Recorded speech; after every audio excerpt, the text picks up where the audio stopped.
En revanche, on va discuter pour savoir si Dieu existe ou pas. Ma première question est celle de savoir si vous croyez à l'existence de Dieu. De Dieu. Moi, je ne sais pas si Dieu existe ou non, mais je ne coche pas la case sans opinion. Sur l'existence de Dieu, je n'ai pas de savoir, mais j'ai une opinion. Alors je veux savoir quelle est votre opinion. Mon opinion, ma conviction, c'est que Dieu n'existe pas. Et donc, il y a 3 positions intelligentes possibles. Il y a ceux qui reconnaissent ne pas savoir si Dieu existe ou non et qui croient qu'il existe. C'est pas à savoir, c'est une foi. C'est ce qu'on appelle les croyants intelligents et c'est très respectable. Il y a ceux qui ne savent pas si Dieu existe ou non, mais dont la croyance, l'opinion, la conviction, c'est qu'il n'existe pas. C'est ce qu'on appelle les athées intelligents et c'est très respectable. Et puis il y a ceux qui, ne sachant pas si Dieu existe ou non, décident de s'en tenir à cet aveu d'ignorance. C'est ce qu'on appelle les agnostiques. Position, là encore, très respectable.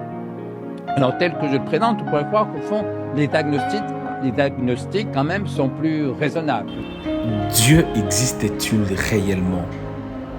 C'est une question qui fait débat, mais le rabbin va nous répondre à cette question. J'attendais le train. Il y a un gars qui me voit, il me dit bonjour, vous êtes rabbin? Je dis non, je suis cow-boy. Il me dit ah ouais. Mais je peux vous poser une question? Je dis oui. Bon, c'est peut-être le chapeau, le manteau, je sais pas. En tout cas, le cheval n'était pas là. Je lui dis, il me dit je peux vous poser une question? Il me dit oui. Il dit pouvez-vous me prouver que Dieu existe? Je dis bah je sais pas, vous avez combien de temps? Il m'a dit j'ai 5 minutes. Je dis vous savez que ça fait 5000 ans que les hommes se posent la question et vous avez 5 minutes? Il m'a dit c'est tout ce que j'ai à vous accorder. Je dis bon.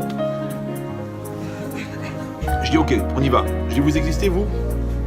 Il m'a dit bah oui. Je dis mais comment vous le savez? Il m'a dit bah j'ai conscience d'exister. Ah, cette conscience d'exister, de la vérité de quelqu'un qui existait? Oui, mon père. Lui-même savait qu'il existait, oui. De qui il a eu la conscience d'exister lui-même? De quelqu'un qui existait. Le premier homme, il a existé, il avait la conscience d'exister. De qui il a eu la conscience d'exister? De quelqu'un qui existe, donc Dieu existe. Je dis, vous avez même le temps de boire un café si vous voulez.